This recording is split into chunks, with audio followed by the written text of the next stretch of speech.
Welcome to the Metaville. I'm Rosanna Catalano, an attorney and founder of Rocket Ship Consultants. I'm excited to be your ambassador to the Metaverse today. And I'm Jeanne Curtin, an attorney and the business partnerships director at Rocket Ship Consultants. And our guest today is Ron Brisé, government consultant with Gunster.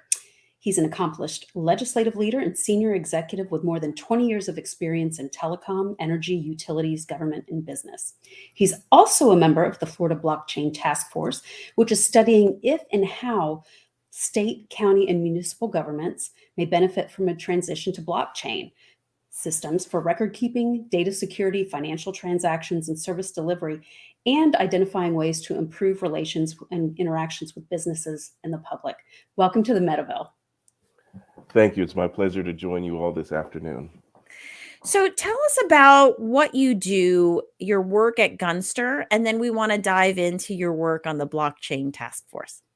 Sure. So at Gunster, I lead the team that does government affairs for the firm. And for those who may not know, Gunster is a statewide law firm here in the state of Florida. And we are primarily a business law firm. I am a non-attorney in the firm. And what I do is help our team navigate the halls of government at the executive level, at the legislative level, and we do that on behalf of our clients to help them navigate the process. How are you involved with the Metaverse? The Metaverse is an interesting dynamic, and I don't know how many people know exactly what the Metaverse is, right? And so and this is my definition of it. It's sort of like a virtual universe that combines augmented reality, virtual reality, and cryptocurrencies. A perfect example of this, I read in a Time magazine article of a 9-year-old kid who had his birthday party on Roblox, right? Which is a software, a game kind of. And so he created the environment for his birthday, and everyone came in different avatars, and gifts were given through cryptocurrency and NFTs, non-fungible tokens. And so some of the kids created things and then gave them to him as a gift. And so therefore those things were able to remain as a token that he could keep forever. So it's an interesting dynamic. And I think as we continue moving in this space professionally and from an educational perspective, there's a lot to gain in this space because it can be very immersive for individuals to interact from all over the world. I would like to state that I am open to accepting Bitcoin and ETH during this segment. There's my email address if anybody. I've seen it go up and down, and I like where it goes. So I'm like, if you would like to pay me in Bitcoin, I'm okay with that. So what is the Florida Blockchain Task Force? Sure. So the Florida Blockchain Task Force was put together according to a bill that passed in 2019, House Bill 1393. That was the bill that came out of the process. And what it essentially tasked to do was essentially look at blockchain.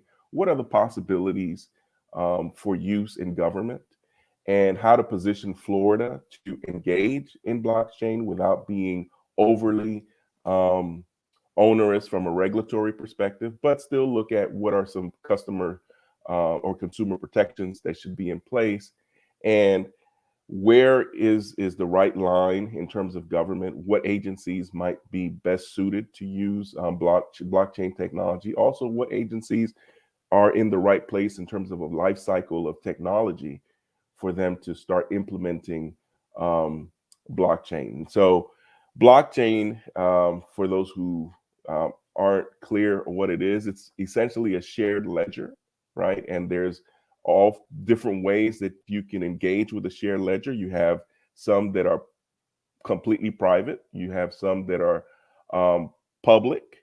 You have some that are public but protected, right?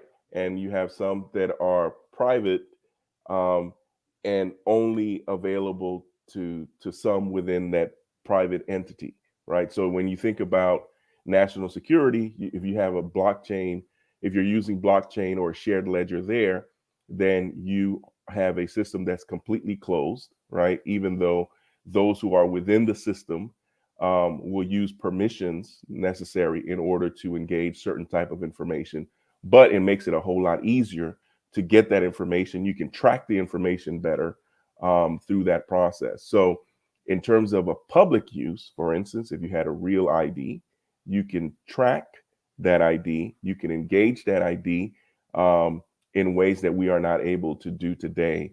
And one of the test uses that was discussed during the blockchain was having a blockchain um, transcript, right? And so it's updatable when, as things come live, it's updated. You carry that with you.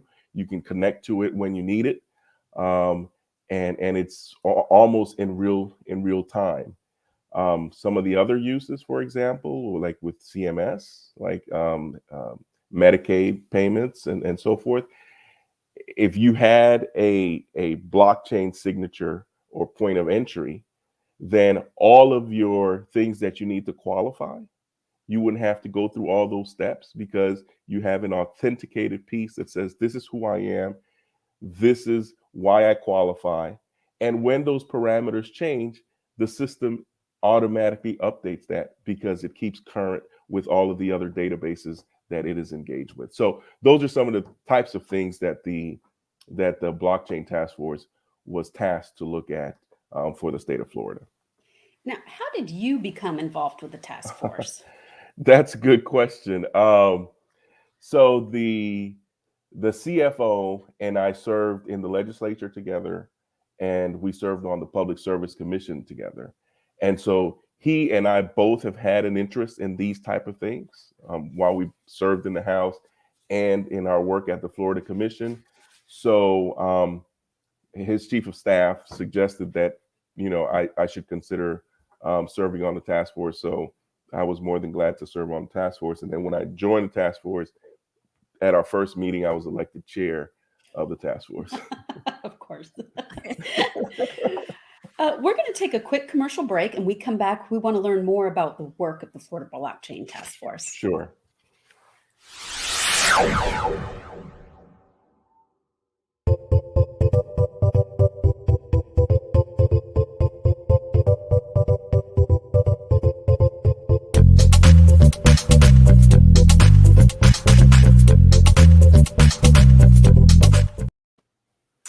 Our guest today is Ronald Brisé with Gunster. He has established himself as a thought leader in telecom, having testified before the U.S. Senate on telecom issues, served on the Joint Board on Universal Service and on the Universal Service Administrative Company, and he is a member of the Florida Blockchain Task Force. Have the findings of the task force been released? They have. They recently have within the last month, and they are available on the CFO's website. So one can go on his website, type in Florida Blockchain Task Force, and in the search, and then you'll be able to find it there. What kind of information can Floridians expect to learn from the report? So the report will sort of give you a perspective of not only Florida, but sort of where the rest of the nation is in terms of blockchain. We had some information that we gleaned from the state chief information officers from across the country, and sort of just to give you a perspective of use, right? Only about 5% of states across the country have implemented some sort of state government services within blockchain. 5% are in serious discussions about implementation of blockchain. 63% are investigating how and when that could happen.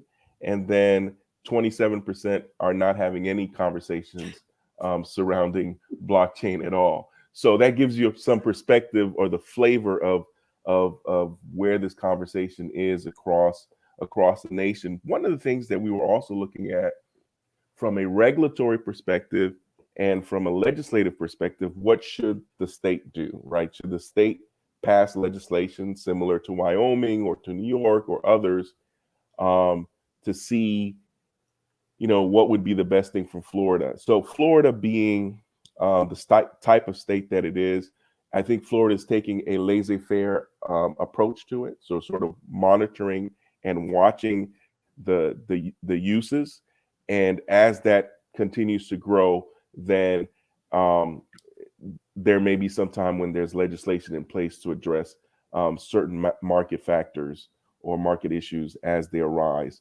I think there's a certain level of comfort that there is sufficient authority within the CFO's office and the Attorney General's office to address whatever challenges may arise, at least in the time being.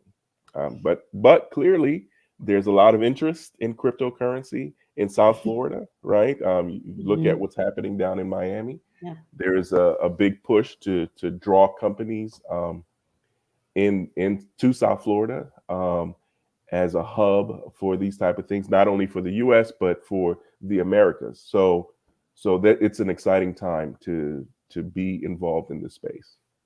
It really is, and it's exciting as well to be in a state that is looking at it already and is not ignoring the multiple news reports every single day about this. How can audience members connect with you or your firm? Sure.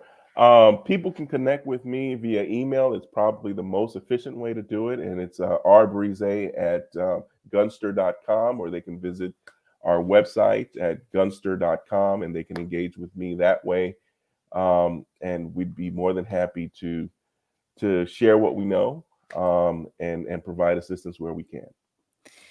So I wanted to know when we can pay our property taxes with cryptocurrency. Well, interestingly enough, in Seminole County, there was the thought of moving in that direction, but we know what happened with the Seminole tax collector a few years ago. But I think there are several counties that are really exploring that, and some cities that are exploring that option.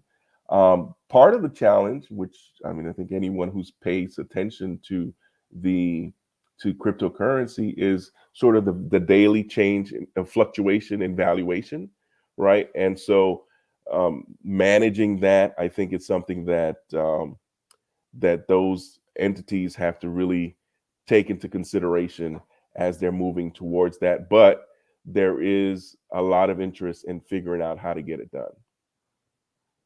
Excellent. I've seen where some elected officials across the country and even here in Florida have talked about getting paid in cryptocurrency. I'm just interested too when we can, move and put contracts and some of those documents and things that can be very onerous on the Right. blockchain. So anyway, this has been an absolute pleasure talking with you today, and we appreciate your time.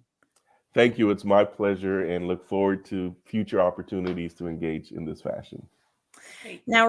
Now, remember, our show discusses all topics related to the metaverse, and to suggest a guest or become a sponsor, reach out to us. Our emails will appear at the end of the show, and don't forget to like and subscribe to our show, and of course, share it on your social media channels. Signing off from the Metaville, I'm Rosanna Catalano. And I'm Jeanne Curtin, and we are your ambassadors to the Metaverse.